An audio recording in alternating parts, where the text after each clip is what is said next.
Books make you hope. Books make you dream. Books make you laugh. Books make you scream. This is the Books That Make You show, discussing books with authors and experts, unraveling the inner pages of all the books that help make us who we are. Welcome to the Books That Make You show. I'm your host, Desiree Duffy, and we're talking about books that make you realize that we all have choices.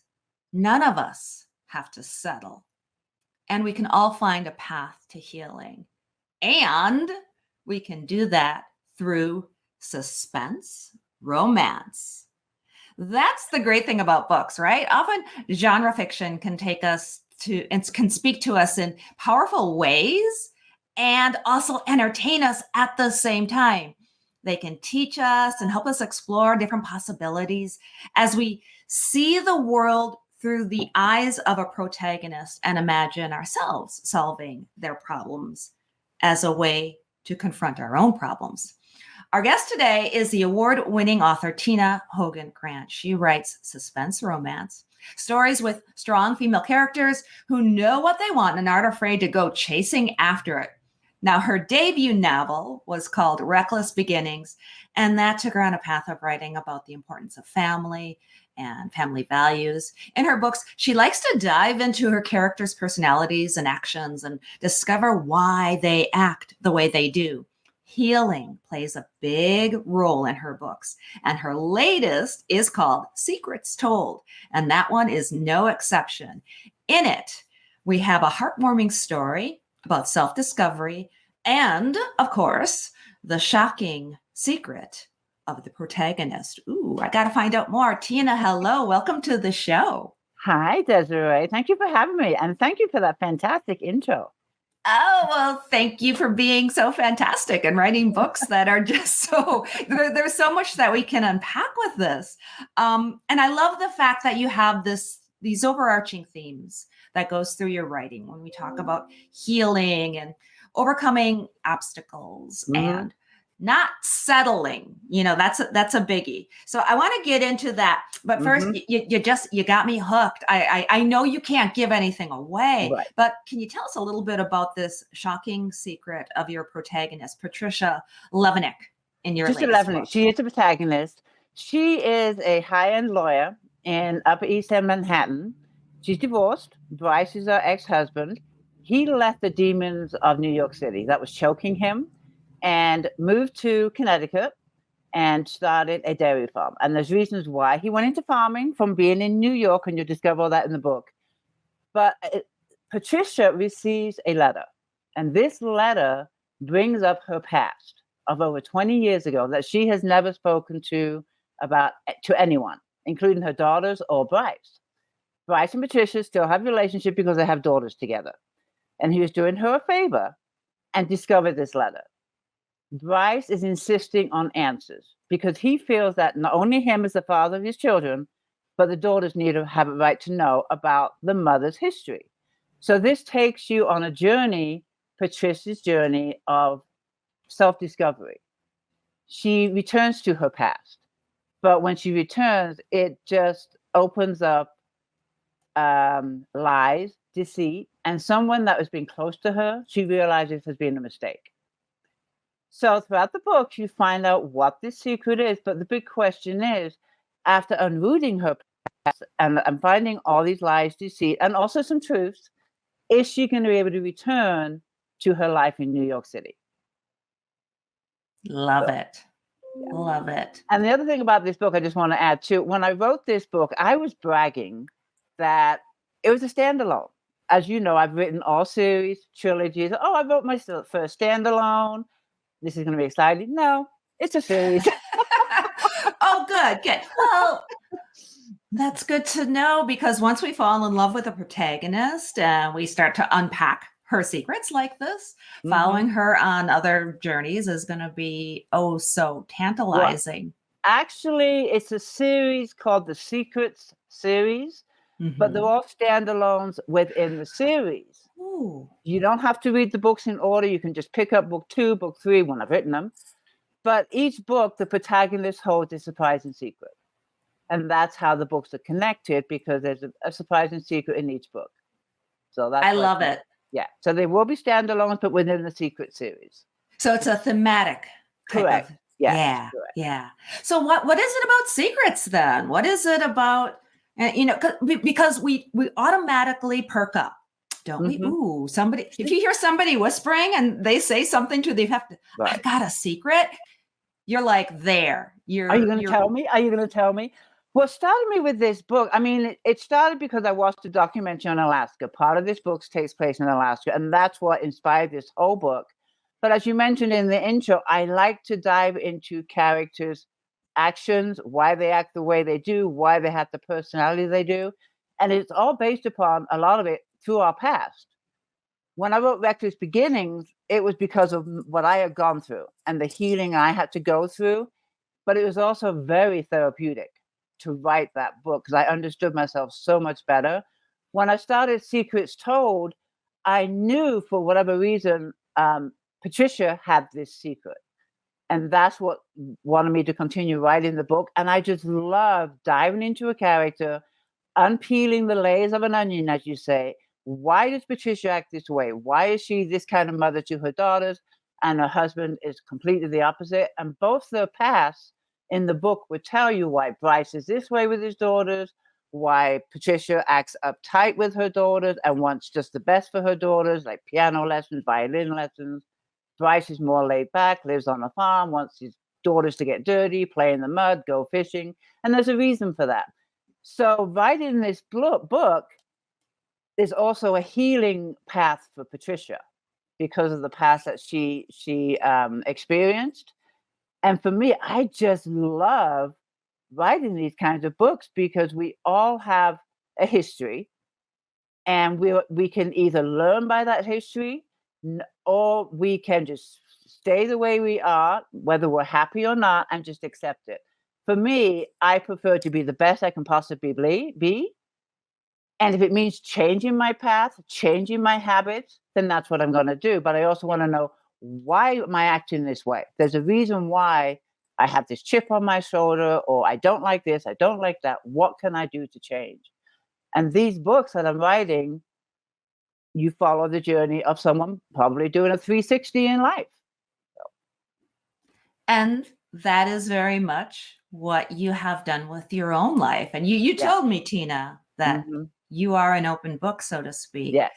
Can you talk a little bit, because what you're saying is resonating with what I know about you and your life, how at a young age and as a mother, you yourself found your life was being dictated in a certain way that was not cool at all. Can you talk about that? I certainly can. Reckless Beginnings, my debut novel, it is a story based on my life. Everything in the book happened 100%. The only thing that changed was names and towns. That's for privacy. But how can I put this? One question that comes up is, why did I not write it as a memoir versus third person? I wrote it in third person because I didn't want it to be just my story. It is my story, but many, not just women, family members, sons, daughters, mothers, fathers, can all relate if you are living with an addict. And that's where I found myself. I was naive. I was young. I was 20, 21. And I thought I had the dream man, falling in love, had a baby. I had the white picket fence. Everything was just what I wanted. I came to America. No, it was a nightmare. I discovered later in the relationship, he was an addict. He was dictating my life 100%. But I was afraid. I was still rooting for that American dream, rooting that he would change, that I could change him. And so I was in denial. I did not want anything to disrupt my dreams, disrupt that white picket fence. On the inside, behind the closed doors, I was living a nightmare. When I went outside, I had the facades. Life is beautiful. I had on this fake smile. The world thought I was living this wonderful life. And it got to the point where I wanted to reach out and find other women that were in the same situation. How did they cope? What did they do to cope? How did they manage? And back then, it was just bookstores. We didn't have any online resources. This is in the 90s. Go to bookstores. I couldn't find anything about anyone living with an addict who didn't use. And how did they manage? How did they cope? All I found were books to help the addict. how to quit, how to get back on track. So that was the time when the seed was planted. I need to write a book, just to reach out to other women, to let them know they're not alone, to let them know what I'm going through. And that's when Reckless Beginnings Seeds was planted. But it took another 8 years to write that book because I was going through so much. And long story short, the book was very difficult to write. I wrote it 10 years after I'd gone through this ordeal. And I didn't realize the amount that I had just blocked subconsciously that I just didn't want to remember. Yes, there was abuse. There is triggers in the book. There is abuse. I didn't go over the top with the abuse. But there were times where I was sitting down and writing this book, and I'm like, I can't write this. I just cannot do this. It was so emotional. But I also knew I needed to write it raw to show the emotions in the book. So sometimes in some scenes, 2 or 3 times, I would just walk away and say, I'm not ready to do this. I'm not ready to write this.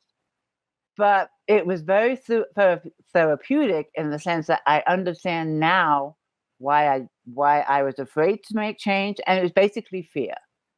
As human beings, we are afraid of change.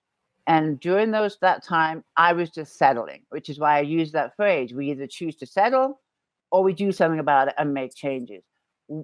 In the book, I was a complete clammed up, didn't talk to anybody, pretending my life was perfect. The moment I met somebody who was going through the same thing I did, we had a discussion. The moment I opened that door to just one person, all of a sudden, hundreds of doors opened up. And it's just a matter of telling one person and confiding in that one person. You'll be amazed at the opportunities, the changes that will start to happen. It might just be little changes, but also when I shared my experience, it was like a heavy weight had just been lifted.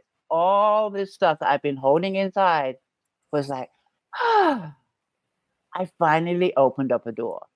And that is when my life started to change.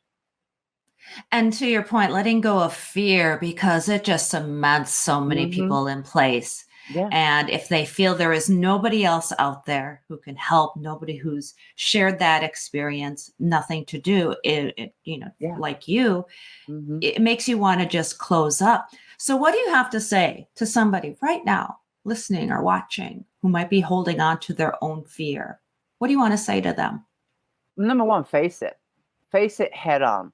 When you talk about the fear, you have to pretty much break down that fear. What is it you're afraid of? With me, Stephen is the character in the book. He is the addict. What were my fears to change my life? I was being dictated. I was being abused. I had a son. So it wasn't just about me anymore. It was about my child. And I say my child because in my mind, he was not the father figure, never was, never would be. So it's like my fears were, would he come after me? That was my biggest fear.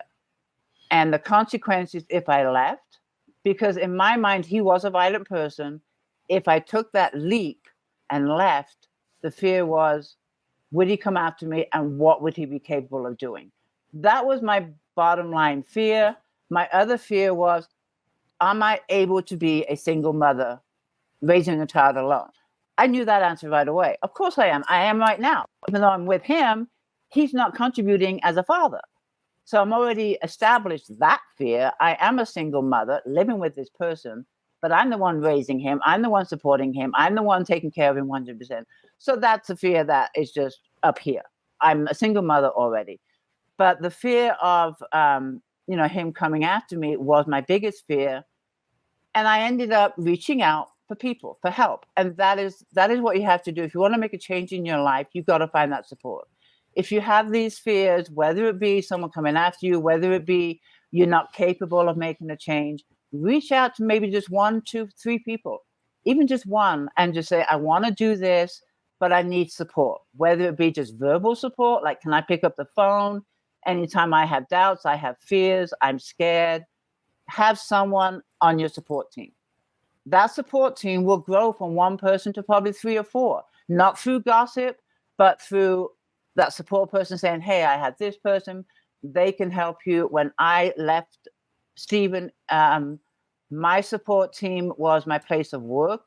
And I did go into hiding. You find all this in the book, but I did go into hiding. But my support team was so big that I felt okay. So it's all about not doing it alone and not feeling that, don't feel like you're the almighty or, a warrior. You do need support, and don't feel ashamed to seek that support. We all need help, whether it be just a little step or a grand step, but start off with a few little people in a circle and just grow from there. You'll be amazed. You will. Can we talk a little bit more about this idea of not settling? Because I feel like that's something that we can explore a little bit deeper. And oftentimes we feel that this is, I chose this life. I chose this person to be with. This is what I need to settle for now, because we almost blame ourselves. We don't do. we? We do. We are capable of anything in this world. My father, I have grown up with this phrase since I was a little girl. My father always said to me, there is no such word as can't. That was something he always told me. If I would come home and say, I can't do this, there's no such word as can't. Push yourself. My father has always been the force behind me when it comes to my mind. He was an author too. And he was just something I admire, even when I started writing. But we do tend to settle. We get into this facade of, our daily routine lives. We'll wake up, we go to work, we do this. And a lot of us just are like on auto drive. This is my life. This is what I do. This is what I do for a living. Oh, I wish I could do this. Oh, I wish I could do this. Then do it. Find a way to do it. Yes, you have a life to support. Yes, you have a job to do. But if you want to, and I'm just talking about little things, if you want to, take 2 weeks off and go to Alaska. I don't know why Alaska is always on my brain, but it is. Go to Alaska, which is what I want to do. Find a way to save a little bit of money. And this is just little examples. Find a way to save a little bit of money. Well, then when I take 2 weeks off of work, I can't pay my bills. Save more money. There are little baby steps you can do to settle. And that's just a little example. When it comes to your whole life of, are you really happy of where you live? Dig deep. Sit down. Write the pros and cons of your life right now. What makes you happy? What makes you enjoy your everyday life? What makes you want to succeed in that life? What can you do to succeed in it? Then do the cons. What is it about your life you're not liking? Is it where you live? Is it, it could be a simple thing like your home decor. Just changing your home decor. Like, for 20 years, you've had white walls. Well, maybe jazz it up a little bit. The attitude in your mind would totally change. But we all tend to settle. But just making little changes will give you the baby steps to make bigger changes. And everything in life, you start off just baby steps. In the book, Reckless Beginnings, I took little baby steps by telling one person. And I knew deep down I had to make a change. But it took little baby steps, and it took a lot of courage too. Making changes, depending on the situation, does take courage. But I always believe in baby steps. And as you take one baby step, don't look behind you, look forward to the next step. Maybe you'll be able to take 3 steps or a leap after you've gained that confidence that, yes, I can do this. But reaching for what really makes you happy does take courage, does take work. It's not going to happen overnight. It's basically, not wanting to settle. Some people are perfectly happy in their life. They've got everything they want. I bet you they can find one thing they want. I bet you. Oh, yeah. Well, you talk about home decor, and you talk about one thing in your life that you want. And I literally want your home decor.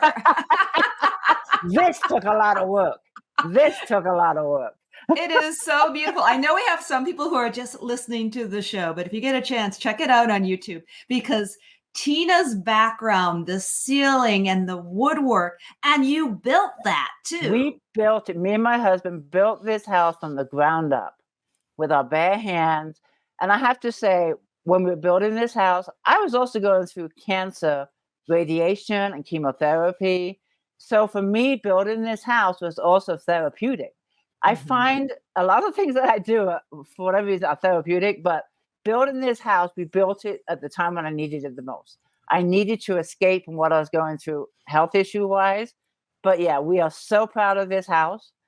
And I mentioned to you, we'll never do it again though. I love our house. I love the decor. I love what we created. I'm surprised our marriage lasted. But if we built a house together, we are solid. Our marriage is good. But yeah, we are so proud of it. Yeah. Well, it is beautiful, and I love following you on social media too. You've got a little pupper. I guess he's not so little anymore. He's a doggo now, Jack, and you're training him. You do falconry. Is that My husband is a professional falconer. wow? And he does bird abatement. We have 4 falcons, and what he does is he controls the population of seagulls at the landfills. Because if the seagulls go into the trash and then go into our reservoirs, they contaminate the water. So the falcons, which has been around for centuries, is the best way to keep seagulls at bay. The falcons do not kill the seagulls. What he does, he has 4 falcons, and he rotates them flying over the landfill, and that keeps the seagulls at bay. We have another British Spaniel, which is what Jack is, our new puppy. And Tess was a working dog. British Spaniels are bird dogs. This is what they do. That's their instinct. They look up. They look at birds. Most dogs do not look up. Brittany's do.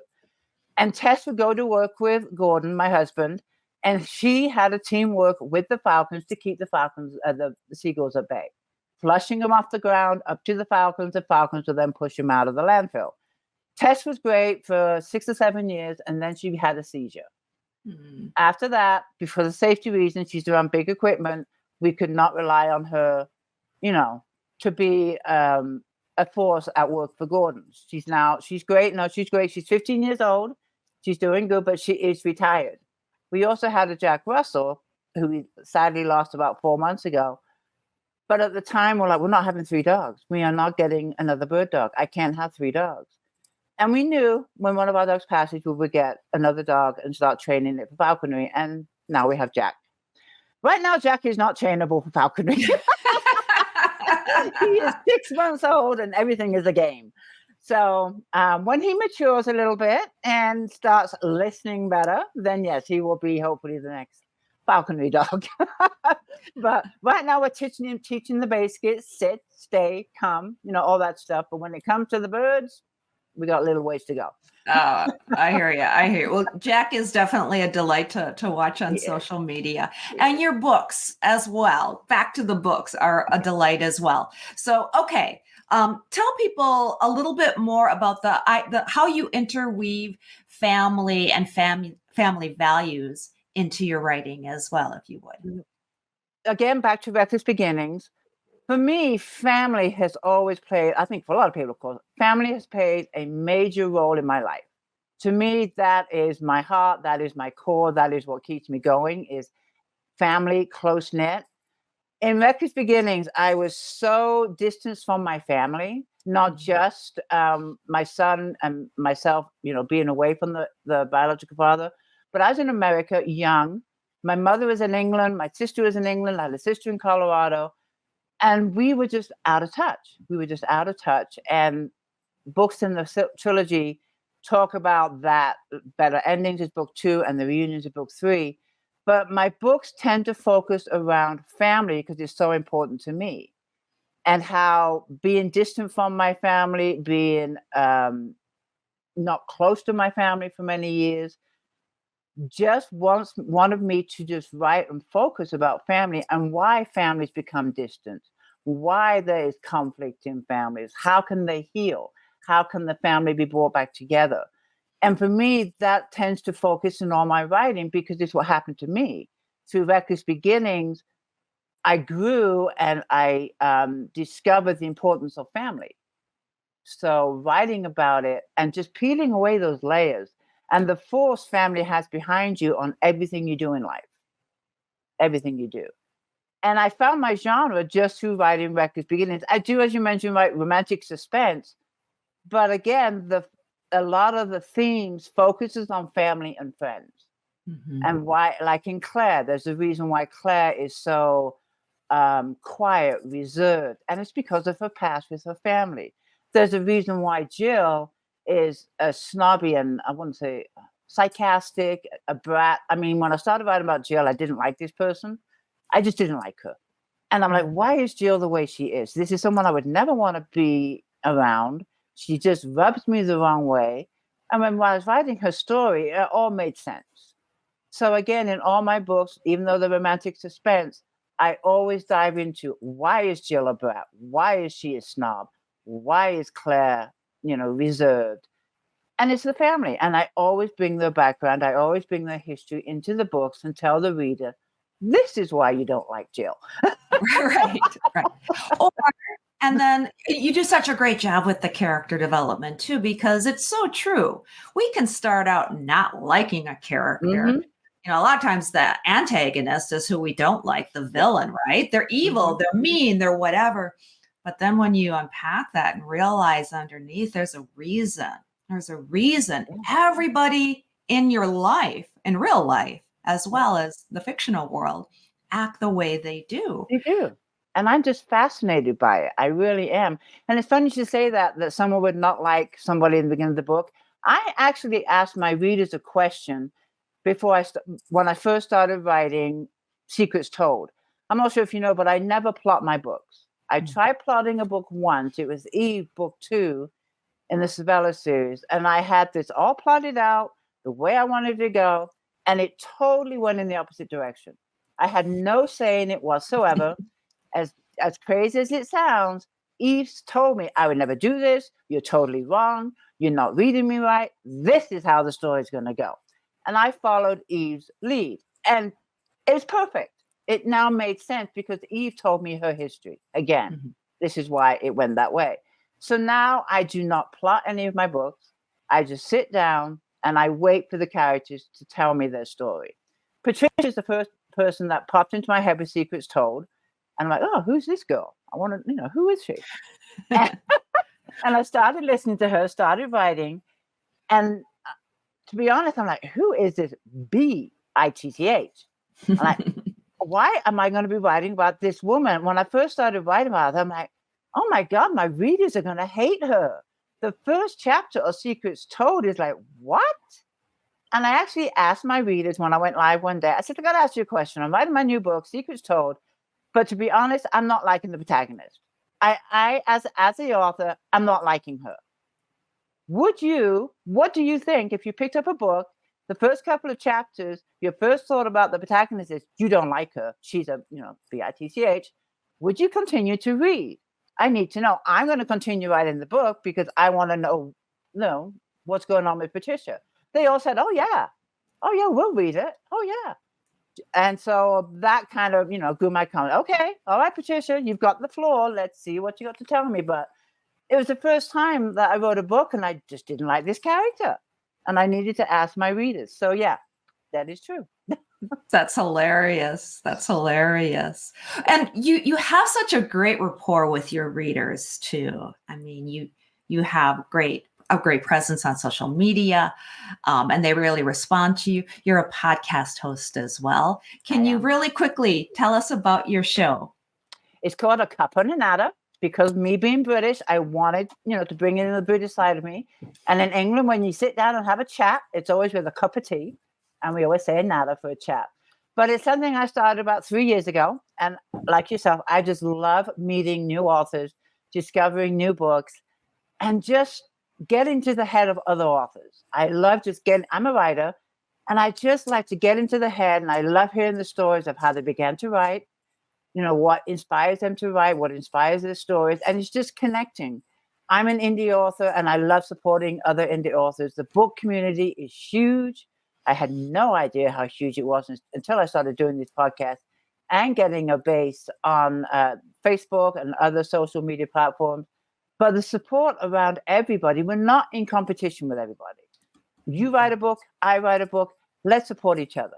There's so many genres out there. There's so many books out there. I'm all for, helping other authors. We're all, on the same journey. But I love doing these chats. I do them twice a month. It is live. I love doing my chats live because I like to engage the readers. And I always say, you have a question for the author, pop it up in the comments and I'll answer as many as I can. And just being there live with the readers and engaging them in the actual conversation just makes it almost like a TV show. It really does. And my readers, I have a regular audience that joins me twice a month. They're just there all the time. The excitement grows when I announce it. I don't announce the next guest until like a few days before. So the anticipation is there. The excitement is there when I announce my next guest. And we always do like the prizes, for the people that are watching us live. Sure. And it's just a nice, fun time, great way to spend the Monday evening. It's at 5:00 in the evening for an hour. There are a lot of laughs, a lot of surprises. But for me, it's like I feel like I'm just having an evening out with my readers and my guests. And that's what it feels like. It's never scripted. And I tell this and some authors are surprised, you don't script? I'm like, no, I'm sorry. Because I never know what the audience is going to ask. Yeah. So for me to script the conversation would be very difficult. There's a basic, normal questions that we all as interviewers ask. But then out of the blue, a reader will ask a really great question, related to the book. And I'd have missed that if I had scripted and not allowed the audience to be engaged. So for me, it's just fun. I just really enjoy it. And like I said, it's live on Facebook, my author page, and YouTube. And then I upload it to the podcast a couple of days later. So you hear the podcast a couple of days after the live. Right. And where can people go to find your podcast, find your social media? Give us your website. And of course, tell us where we can find your books. Oh, yeah, really? Okay, well, my website is easy, tinahogangrant.com. The books are, of course, on Amazon. All the paperbacks are wide. So you can go to Barnes & Noble, you can go to your local bookstore and say, hey, I want to order Tina's book. So all the books are available to order. The ebook is only on Amazon because I'm in Kindle Unlimited. And I love Kindle Unlimited. A lot of authors prefer to go wide, but for me, Kindle Unlimited works. I've tried both sides of the aisle, and I'm still in Kindle. So I love Kindle Unlimited. So that's where the ebooks are.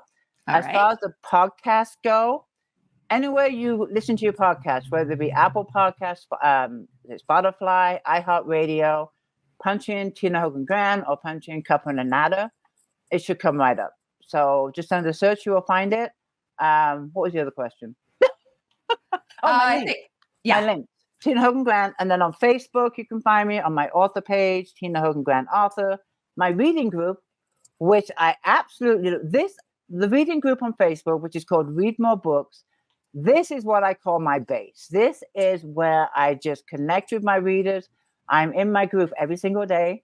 I have a great moderator, Karen. She runs the group when I can't. I'm only in the group in the evenings because it's such an active group. The members are just in there all the time, commenting, leaving posts, that if I go in there in the morning, my day is gone. Because I hear you. Yeah. And where can people go to find the group? The group is called Read More Books on Facebook. And it is a private group because, as you know, there's so many spams out there that we do screen people that are members. I bet. And we have 4,500 members. And I specify, yes, it's Read More Books, but the group reflects me. So it's not just about my books. Yes, you're going to find any latest news, anything I have on sale, what I'm writing on, all of that stuff. But it also reflects me as a person. When I say that, I love puzzles. I love word games. I love memes. So it's not just a place about where you can find the best or where you can find the latest book, not just on me, but other authors. But you'll find word games. You'll find jigsaw puzzles. Oh, I love it. I love it. Every day you can come in and do a jigsaw puzzle, and they're posted exactly the same day. You want the afternoon puzzle? It's posted at 4. You want the morning puzzle? It's posted at 2. Absolutely amazing. Love the variety of the group. Because I love puzzles, that's what you're going to find in the group. There are hundreds, thousands of groups that just reflect on books. Nothing else can be posted unless it's book related. Great. There's where you can find your book group. This is a community. I love the fact that you're doing communities like this. Your show is amazing. Thank you. Your books are amazing. Your house is amazing. Yes, sweetheart. Yes. Tina Hogan Grant, so amazing. So much going on. Thank you so much for being with us today. I appreciate it. I had fun. Thank you. You bet. And thank you everybody for being with us as well. You can find out more about us on our website. That is booksthatmakeyou.com. We're also on Facebook and Instagram, of course, on YouTube. Make sure you ring the bell, subscribe, and don't forget as well to sign up for our Webby award-winning Books That Make You newsletter. Until next time, all of my bookish buddies, please enjoy all of the books that make you who you are. The host and executive producer of the Books That Make You show is Desiree Duffy. Sound mastering and engineering by Dave Napox. Social media and content promotion by Siddhi Jahagirdar. Copywriting and editing by Mike Robinson. The Books That Make You show is an award-winning podcast produced by Black Chateau Enterprises.